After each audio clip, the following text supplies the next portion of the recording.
I'll touch on one real quick. Yeah. The CBDC one is something that I've kind of made some. I know the obvious take is right, like CBDCs are bad, like hate CBDCs, but I kind of want to take just like a contrarian take here, just because I think it's interesting to do so.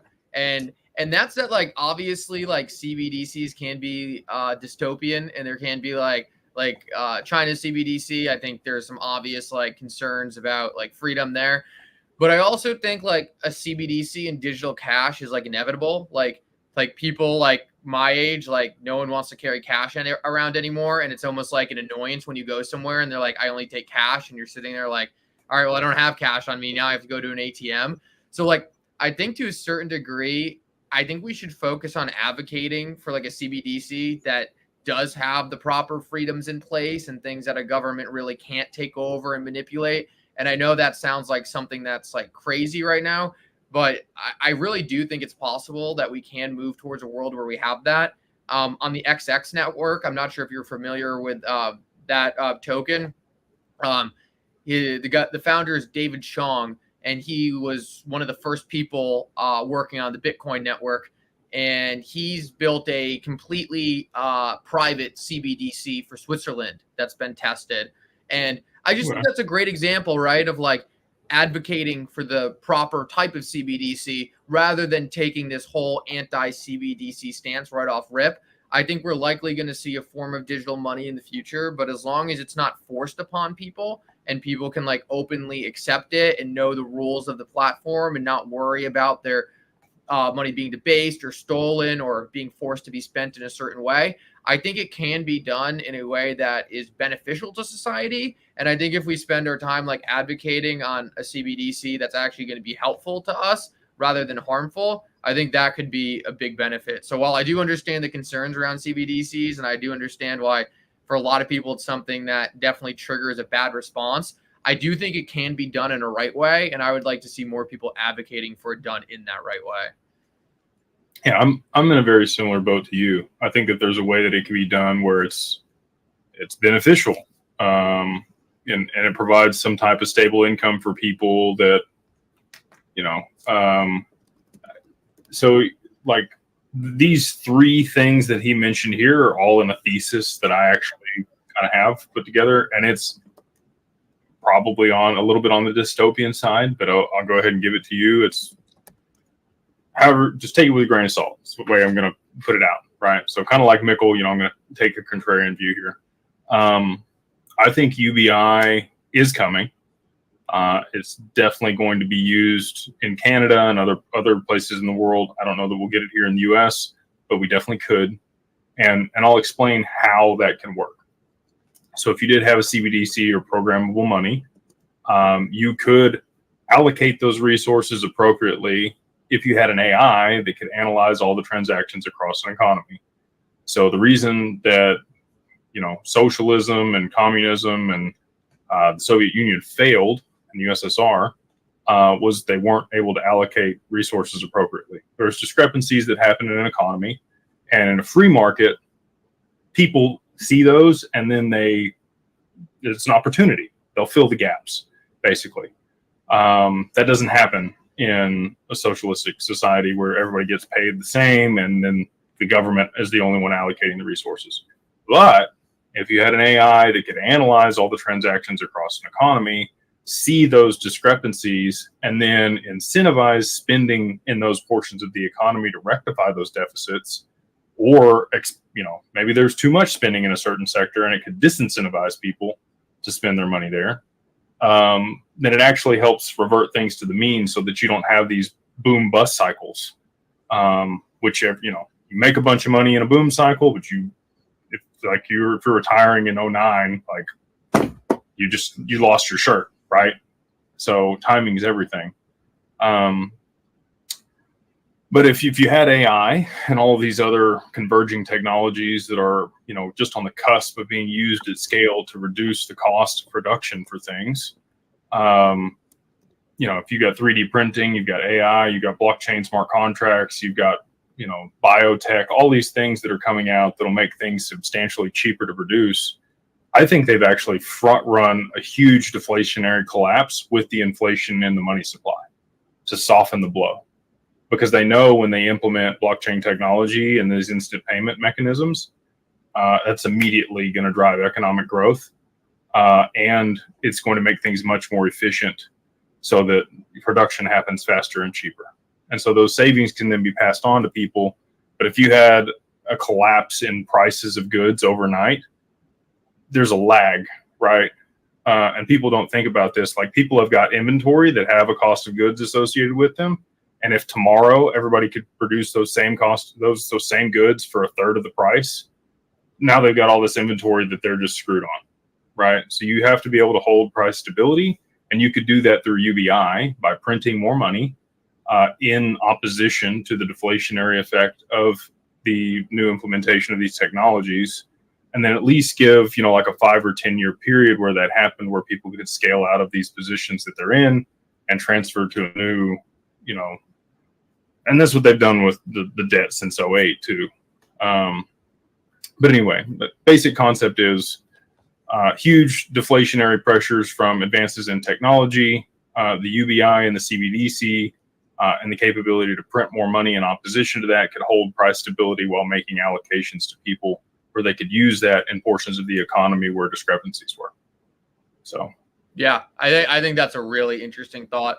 One of the really cool things about AI is you really could kind of have a much more micro version of monetary policy. And I think that's kind of what you were alluding to there. I think right now with the boom and bust cycles, and I've never actually thought about this necessarily, but you really do have bankers trying to control the entire monetary system through with a sledgehammer, right? I think it's like they just go for these very, very abrupt and harsh ways of controlling the money supply.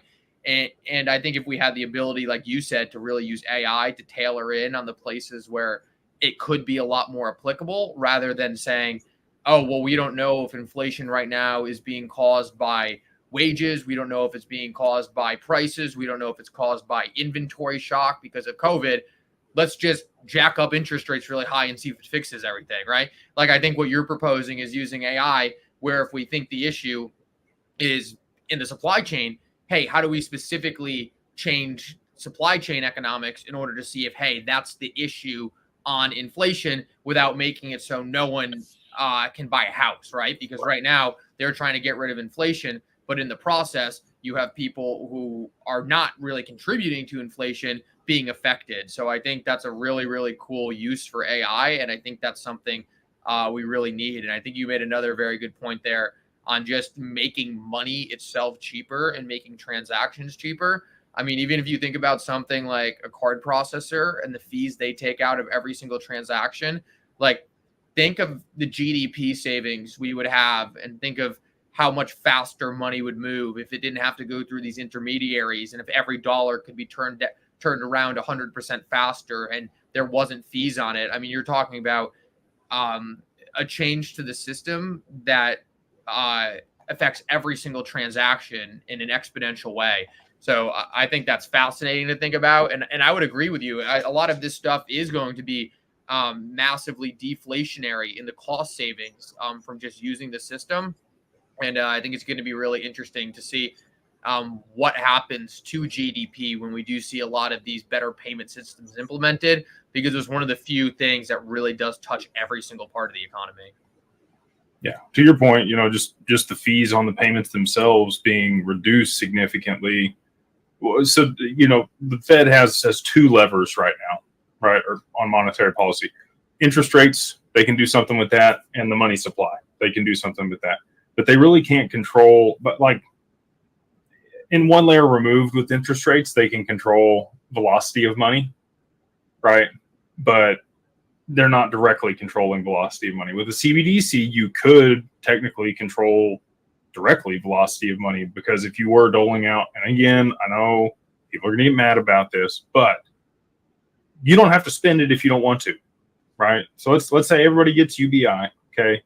It expires at the end of the month. They want everybody to stimulate the economy, right? Like the stimulus check, there was a ton of people that just saved that or paid off debt, or there wasn't a whole lot of people that went out and spent it in the way that was a productive. How do I say that? people got to enjoy it. Okay. But ideally, and this is the reason tax laws are the way they are, they incentivize you to spend things in a specific sector of the economy or in a specific way. And so I think if they had issued all that money and it had been used as it was a CBDC, and they said, hey, these are the sections of the economy that you can go spend it on. Like, let's say local retailers. You could only go spend it at local retailers. You couldn't have paid off debt, and you couldn't have bought anything online with it. Local economies that collapsed and all of the mom and pop shops that went out of business, they'd be around, right? Because the stimmy checks would have only been able to be used in your local economy. So it would have been able to support those people and help them. And if I could just jump in a quick point there, and like one of the things like I think like is a very good medium would be like it doesn't even necessarily have to be like one or the other, but you could at a given point give like a 30% discount to shopping locally or something like that, right? And just have like a win-win for people, being able to stimulate local business. And even on like local business day or something like that, or some kind of holiday that they throw out there, being able to just throw stimuluses out there, I think that'd be a really cool way to like incentivize certain people. And one of the things like I was advocating before was just making sure you had policies to make sure it doesn't get too dystopian, right? And like they're not able to block transactions and not be able to do all this stuff. And one of my biggest pushbacks to like, hey, because a lot of people say, well, like as soon as you have a CBDC, they'll abuse it. But I don't see the system we have right now as much better than a CBDC. It's just a CBDC, except it's all centralized in their own debit and credit system on the back end. Like we've seen people get debanked. I know when Kanye West was going through his thing, he got debanked. There's no CBDC. He still got debanked. And then we still have the government essentially messing with the monetary supply today. We didn't need a CBDC for that. So as much as I understand that a CBDC, if used in the wrong way, could cause a lot of these issues to be worse or reinvent some of these issues, I don't think they're necessarily going to be creating these issues, because I think they're already in the system. So that's why I'm a big advocate for saying, like, how do we make this new system better than the one that we have today? How do we implement things that we wish we had today and wish the government couldn't do in a new CBDC? And I think there is more people who would be on board with that if it was presented correctly than many people think. A lot of these politicians are ultimately going to leave power and end up in the same place you and I are. So they don't necessarily want a system where the politicians coming in after them can go and control their bank accounts and put freezes on what they want to do. I think in general, a lot of people do want a free system and want a system that is more convenient and works for everyone. And I just think rather than hitting the no, we can't have this, everything about a CBDC is bad, and just start talking about like, hey, what we actually need to have in this system, I think that could lead us down a very good road. Yeah, I would agree. And the same person has mentioned here, you know, Ripple's working with multiple central banks on CBDCs. We know R3 is as well. And so, you know, Swift, they're gonna move to digital money, right? They're gonna have to in order to be able to have, you know, T+0 instant settlement for international transactions and remove those frictions. And then, you know, there's just a lot of benefit there. Do you have any? I mean, I've got lots of questions on my side. Do you have anything? I have a good one. I have a good one I'd like to take here.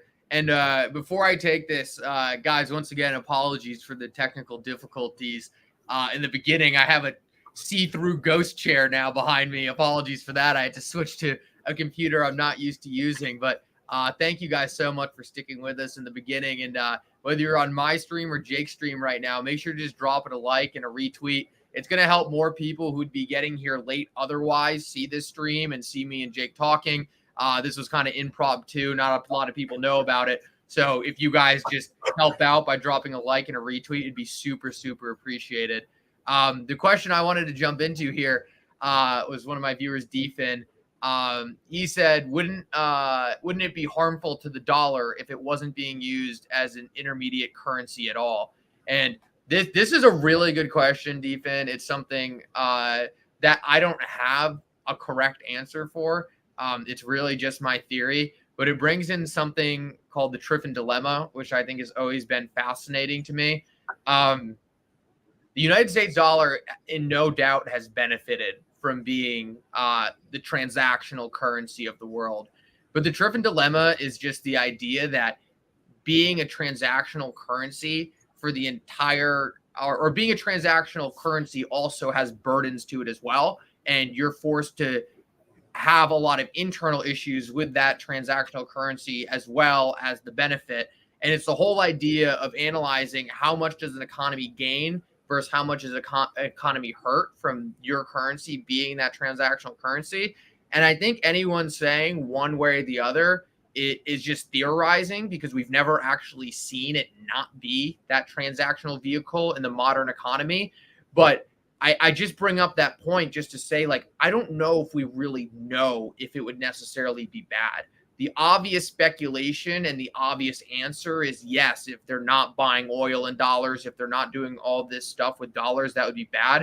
But I think there is a little speculation on, hey, what happens if we don't need the dollar as that intermediate currency? Jake, I would love to know what you have to say about that. Yeah, so Triffin Dilemma for me is what you do that's good for your country ends up being bad for the rest of the world, and what you do that's good for the rest of the world ends up being bad for your country, right? So interest rates as an example.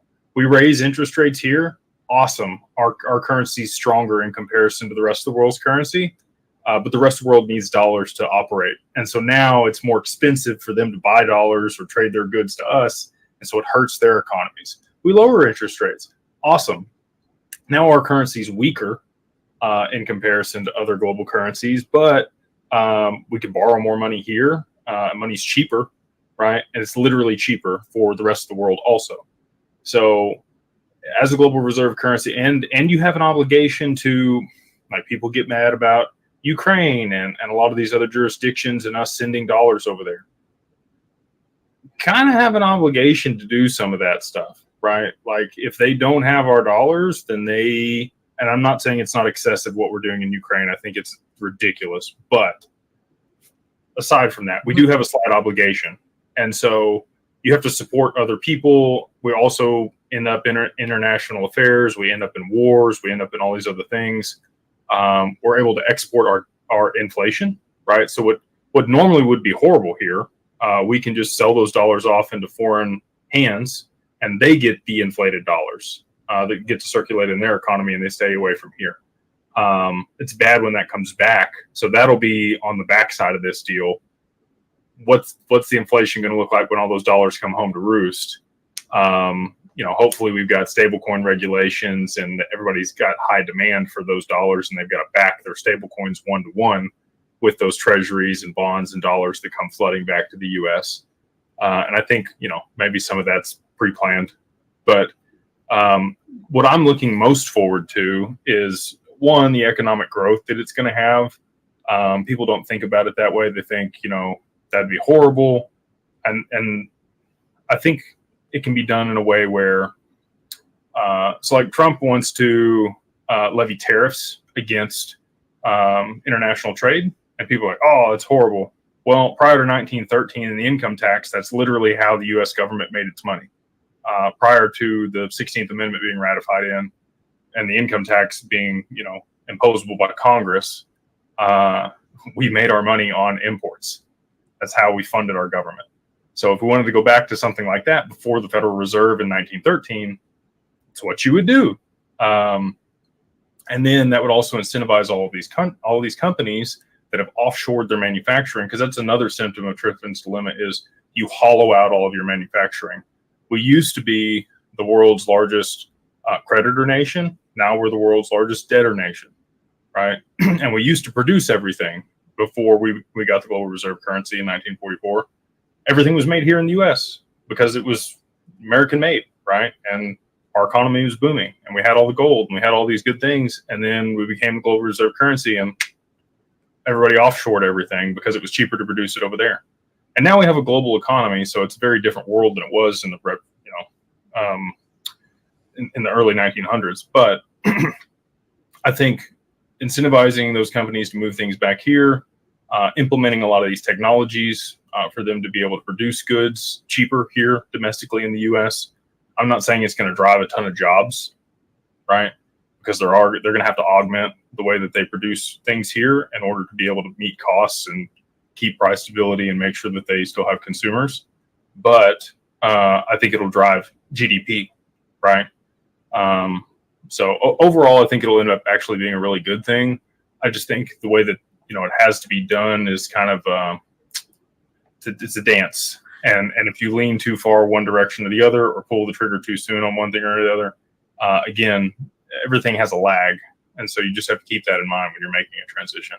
I also think it's one of the things is like as we kind of move into a more advanced world and as other countries have more advanced economies, I don't think it necessarily makes sense for them to be relying on the US dollar. I mean, you get to a certain point as a country where you want to have your own sovereign currency, and to be relying on the United States for things like we talked about earlier, like monetary policy, when your own country might be in a completely different scenario.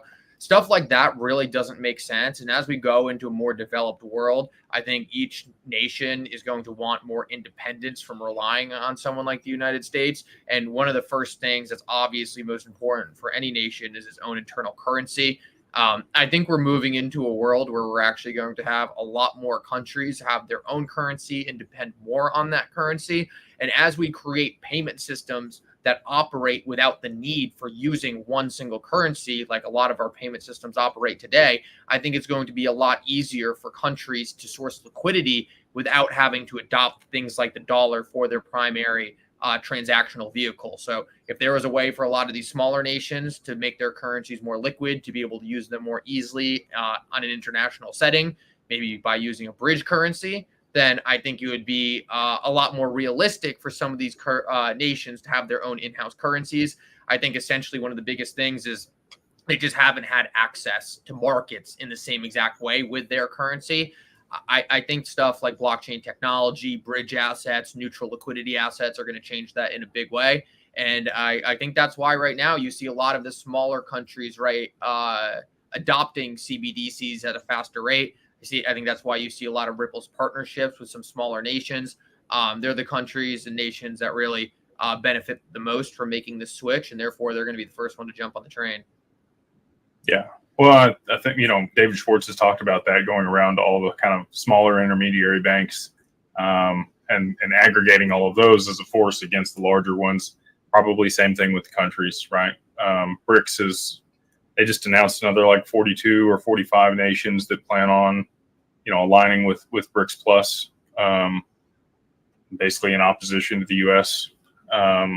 So there was a question here that I wanted to address real quick before we go on to the next one. Jason's asked, how much is the Beyond Broke Mastermind? So for y'all that don't know, we do have a private community. Mikkel is in there often, and we have a lot of these discussions a couple times a week. We do give the members there access to private investments. We run deals for Ripple and a few other investments within that community, and people that are not accredited can participate on those deals by being in the community. So costs are pretty low. We try to make it reasonable for anybody. $25 a month for a social membership, and then to be able to participate on the deals is Carbon One, which is $100 a month. So I know Mikkel's in on a couple cap tables also.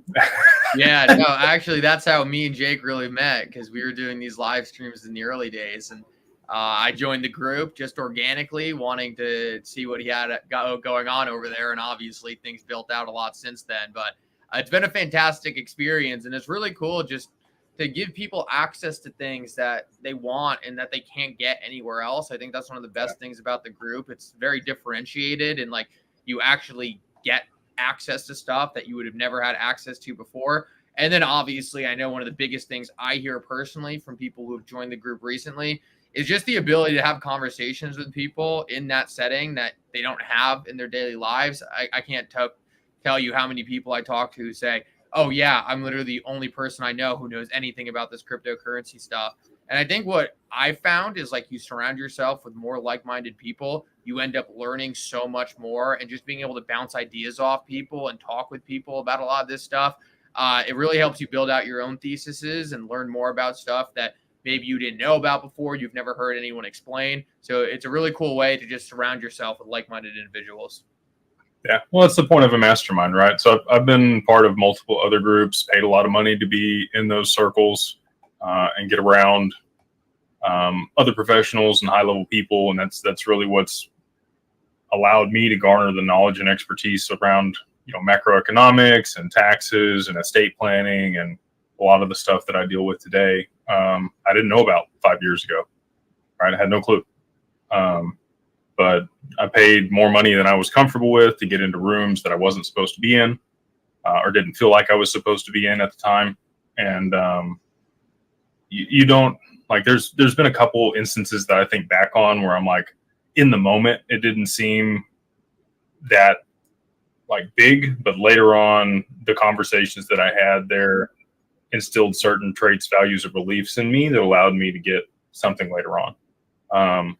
So you have any questions over there on your side? I got one more I'd like to hit, and I'm gonna, Roger, I'm gonna spin your question a little bit just so you know, just because we're gonna make this a little more viewer friendly. How do you think going into 2025 and a change in a regime in the SEC, possibly the president, do you think we are at do you think we've seen the worst in terms of hostile tax on the cryptocurrency industry? Do you think that's behind us, or do you think there's possibility for more to come? You never know with tax law, right? They change every year. They put new provisions in there. They pivot on things. They renege on some things that they said that they were going to do that they don't do now. So I have no way of knowing if there's going to be a specific tax imposed on digital assets, if they're going to be given a completely separate designation of any other asset and have their own tax code associated with them. What about things like Operation like Choke Point 2.0 and like a lot of the regulation by enforcement, though? Do you think we're past the worst of it, or do you think it gets worse? Yeah, I think we've seen some pretty substantial things come out of Congress over the last couple of months here, overturning some things. People are aware that the SEC has overstepped their bounds, and judges have levied fines against them, because of some of the things that they've done in cases. They've put in, basically lied and perjury and like did a bunch of stuff that they shouldn't have in certain situations. A lot of stuff in their closet has kind of been aired out during the Ripple case with, previous people that were at the SEC and maybe some backdoor deals that were had with them. I don't know if there'll actually be real ramifications for that, but I think it's done a lot to make the public aware that some of this stuff was going on. Yeah. So I think that there has to be reform and change in some manner. And there does need to be some type of consequences for the actions that have been taken. I think Gary would probably do well at this point just to be like, I'm stepping out, guys. I'll see y'all later, and then ride off into the sunset with his ex-wife's retirement account and be like, done, But yeah, I think that. Well, that's what he did at the CFTC before, right? I mean, yeah, exactly. Yeah.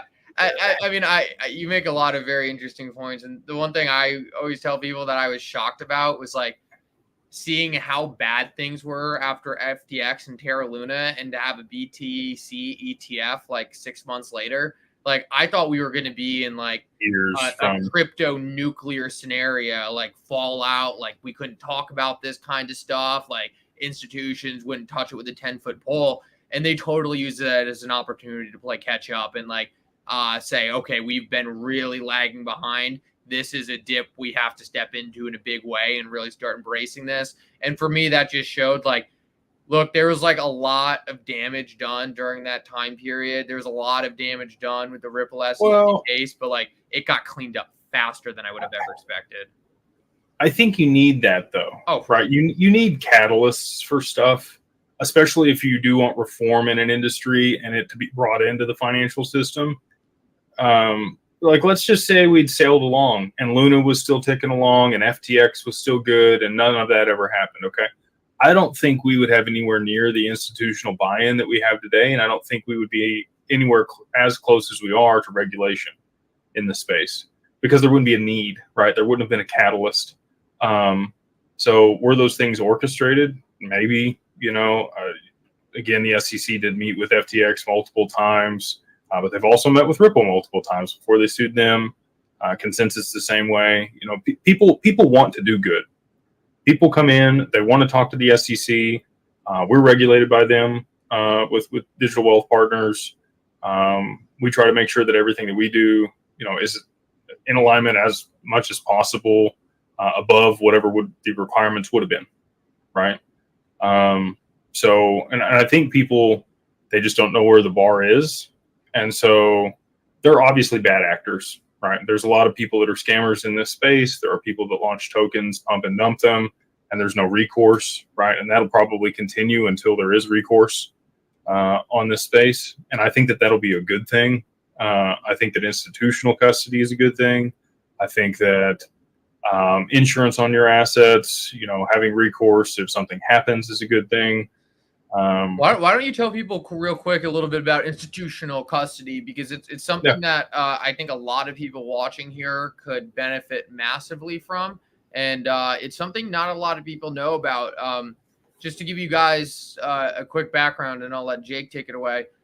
One of the biggest things we're told kind of when we get into crypto is like, hey, you need to offload all your assets into this $45 ledger that you get from Amazon, and then you have to like hide it under your bed or whatever. And, I found more often than not when I have conversations with people with significant amounts of wealth, they just kind of look at me like with a confused look on their face when I tell them that's something they have to do. So, and I think me and Jake both see this industry going somewhere very different over the next 5 years. So, Jake, what are some of the advantages of having institutional grade custody, and who do you think like really needs it? Yeah, absolutely. So, if you got less than maybe $100,000 invested in crypto, which could be a significant amount of money for you. So really, I would say this: if you have a significant amount of money invested in crypto to you, having it in an account with recourse and insurance that is absolutely secure with multiple signatures is probably a good idea. And you're not going to get that with a cold wallet, right? With a cold wallet, you're going to send it off the exchange and hope it gets to your wallet first time. I don't know if you've ever sent a couple $100,000 on a transaction before, Mikkel, but it's not fun when it doesn't land immediately, right? Like, I don't know if you've ever sent a Bitcoin transaction for that much and you're like, did you get it yet? Like you're asking the other person. Every single time I move Bitcoin and then XRP, it's like a big reminder of like, it's night and day. It's night and day. It's shocking. It is. So, but anyway, like you move it, and a lot of the people that we deal with and have conversations with that do have significant amounts of digital assets, they just left it on the exchange. Yeah. They never moved it to a cold wallet. And I have one client, multiple clients, but one in particular that comes to mind that was had for about $600,000. They called him up and coerced him, and he just sent it off there and never showed up in his cold wallet. So anyway, don't ever give anybody your keys. But let's say you do send it to your cold wallet, you write it down on a piece of paper.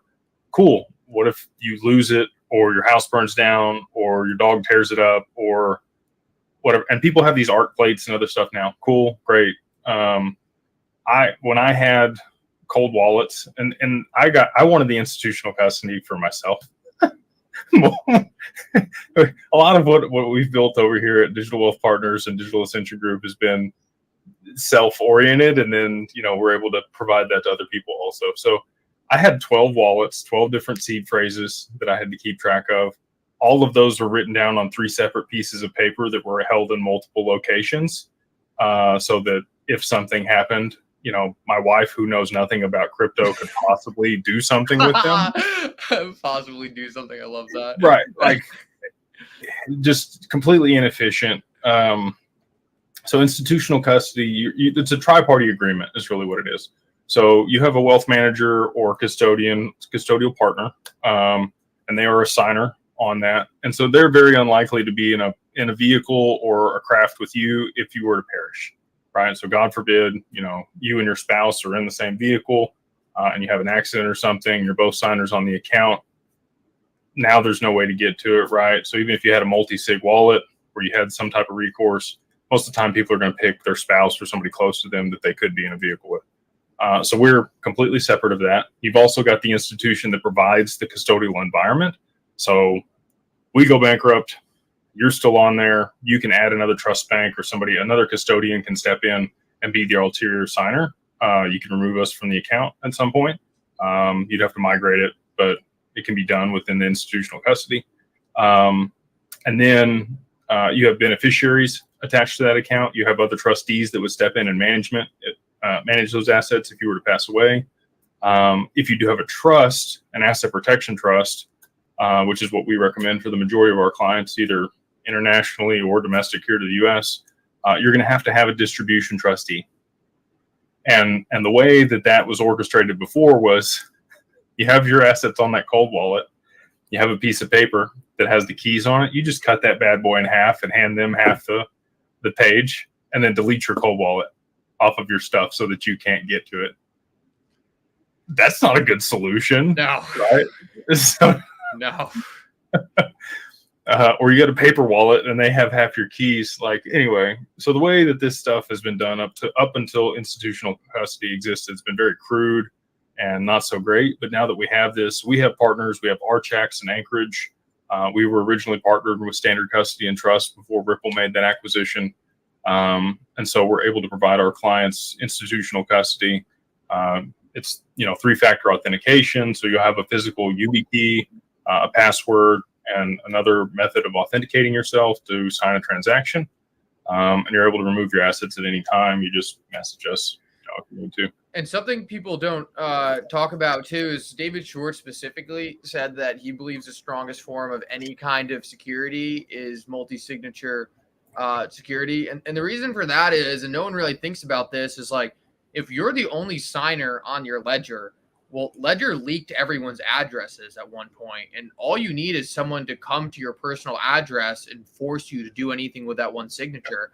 Part of having a trusted person on the account also as a signer is to simply say, hey, this person wants to withdraw every single cryptocurrency they own from this platform all at once without having a prior conversation.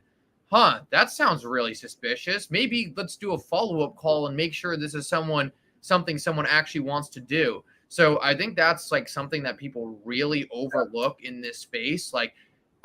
It's very obvious to tell typically when you have a transaction that's really out of the norm and might require, hey, are you sure you want to do this? And I think a lot of people forget that if you're the only signer on a device that you're holding in your personal custody, that could create issues on itself. So it's all about removing as much risk as possible, getting rid of as many centralized points as possible. And that's why David Schwartz himself has said that, hey, multi-signature is by far the best way to go if you're looking to protect the large sums of money.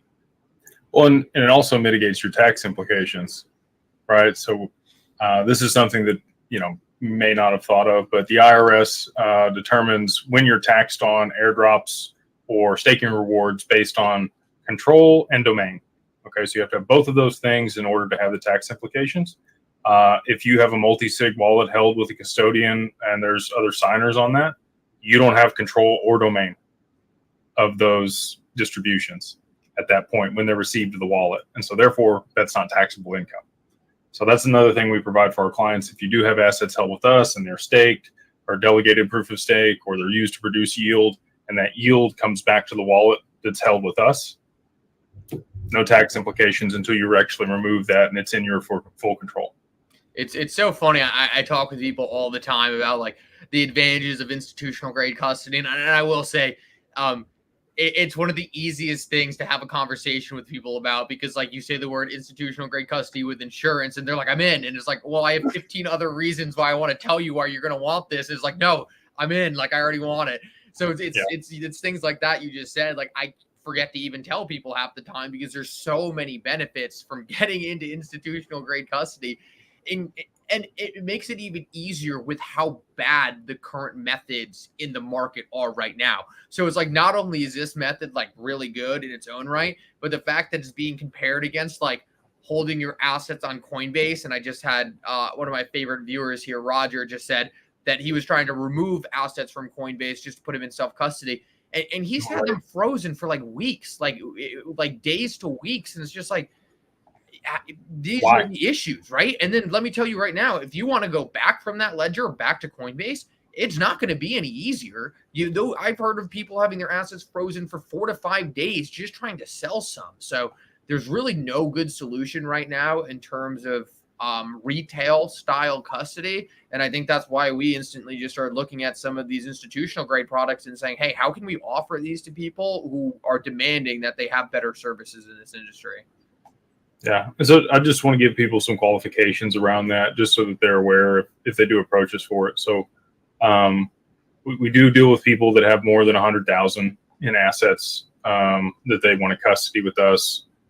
We can provide custody for XRP, XLM, HBAR, Algorand, Bitcoin, Ethereum, USDC, Quant, I believe, through Anchorage, AVAX, Matic, Solana, Chainlink, and then a bunch of DeFi protocols as well. So ERC20 tokens are kind of the mainstay for a lot of these custodians because that's where the liquidity is. So if you're in those ecosystems with a large amount of money, then we can help you secure that and make sure that it's insured and it's not going to be taken from you and it's in a good spot. Let's see here. I know you got a hard stop here in like 5 minutes, so I want to be respectful of your time, Connor. Yeah, we can go like 10 minutes over. I know we had some trouble getting this thing started. I wanted to do this. Why did you stop with standard custody when Ripple bought them? It's not necessarily that we stopped with them. It's just that Ripple already had another custody solution. So Ripple bought Medico, if you remember, and then standard custody. And I mean, they're really just combining them together. They're using the trust from standard custody, and they're using a lot of the custody parts of Medico. So, I mean, when you're a business like Ripple and you buy two custody solutions and you combine them, it's not necessarily that we stopped using standard custody. Well, go ahead. It is. So they kind of forced us out. So they're going to use standard custody and those licenses that they acquired there in New York as their treasury for XRP and also real USD. So they're pivoting away from any consumer facing accounts or wealth management accounts, which is what we had, and we were their only one, right? So they're like, all right, is the infrastructure that's here and the staff and all of these other things that would be required for overhead to support this account worth it? Yes, no. They decided no, and they want to help promote our checks and their growth of that custodian. And they use Medico as their infrastructure already. So it's a seamless transition. The team there has been fantastic. Yeah. And they're going to help us migrate current clients from standard custody over there with no issues. Details on that should come out middle of next week is kind of the expectation there. Timeline, 60 to 90 days.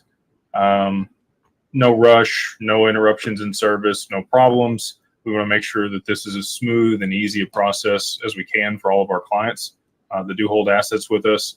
And again, so some of the benefits, they actually get a step up in the amount of insurance that they had. So at standard custody, it was $50 million per vault. So that's the other thing about institutional custody. So like send your assets to Coinbase. If it's XRP, you get that tag number. You send it to their wallet. They owe it back to you. And that's your account number where they know how much they owe you, right? With our custody service, you get segregated vaults. It's your literal own wallet address on the XRPL that's held in the vault.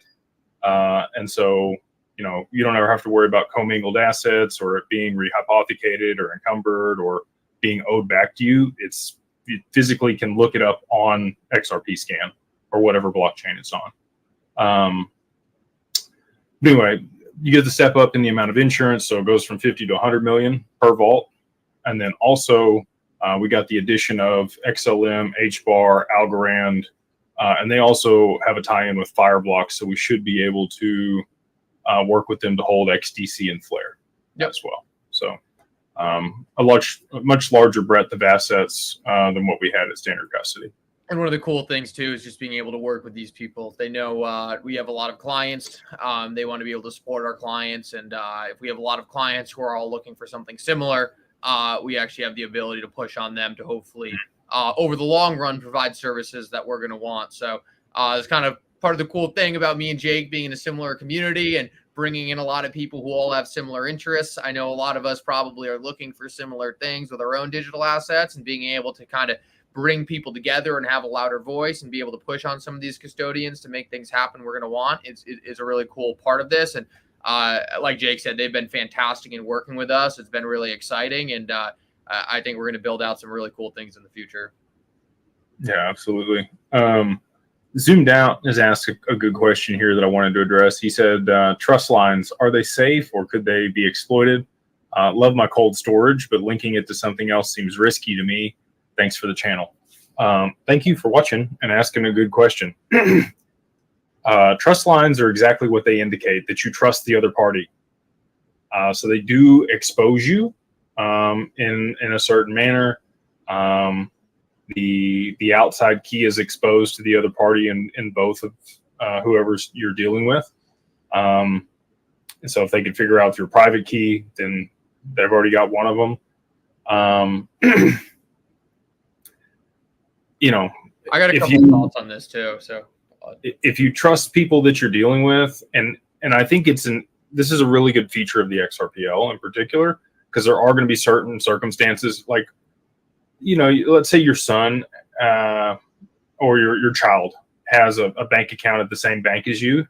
You might set up a connection with their account to be able to pass them money easily, right? And they might be able to view your accounts and see what you have in there. And that's kind of like a trust line, right? So you still have this layer there, but you're a lot closer. It's not like another account at the bank that can't see anything associated with your stuff. So just be leery of that. I wouldn't just set up trust lines willy-nilly. But if you're getting an airdrop, what I've done, and I'm not, you know, this is just me, not making recommendations for anybody. That's Mikkel's job. Is I set up the trust line, I get the airdrop, and then I cut the trust line, and then I've gone and sold those assets for more XRP. That's just me. Yeah. So me personally, I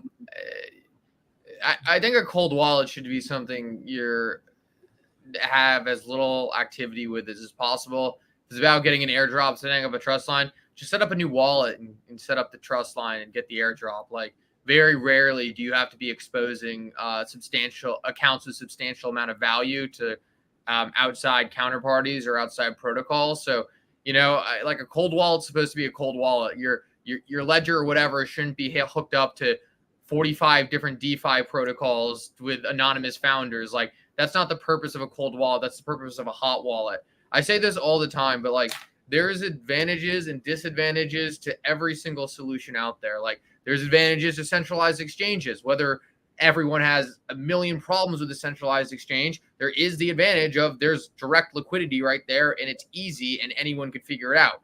Now, there's advantages to a hot wallet as well. You can do a whole bunch of connections. There's usually a nice user interface, but just make sure you're not using the wrong product trying to achieve the wrong goal. So like, storing a large amount of value on a centralized exchange, right? That's not using the exchange necessarily for its liquidity. That's turning a centralized exchange into what should be being used for a cold wallet.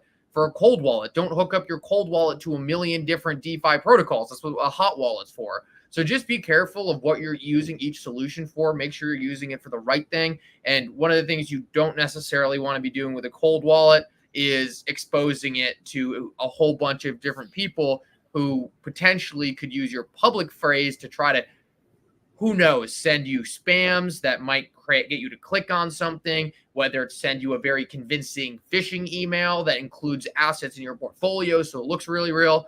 Who knows how they go about it? I've heard of everything under the sun. Just be ultra, ultra careful with your cold storage. Yeah. Well, and again, if it's held in institutional custody, You don't have to worry about all that Exactly. stuff. Another advantage of institutional grade custody, which is where I think, Jake, you and I both think the majority of people with substantial value end up over the long run. And I think kind of in the early days, I think a lot of people in here end up with substantial value. Yeah, I would agree. I think that a lot of these assets are going to appreciate substantially over the next 3 to 5 years, and a lot of people are going to hold significant amounts of wealth that they may not be used to. More money, more problems is a real thing. Yeah. And I don't think, and I got to figure out a better, well, you know what, actually my estate planner gave me a little bit better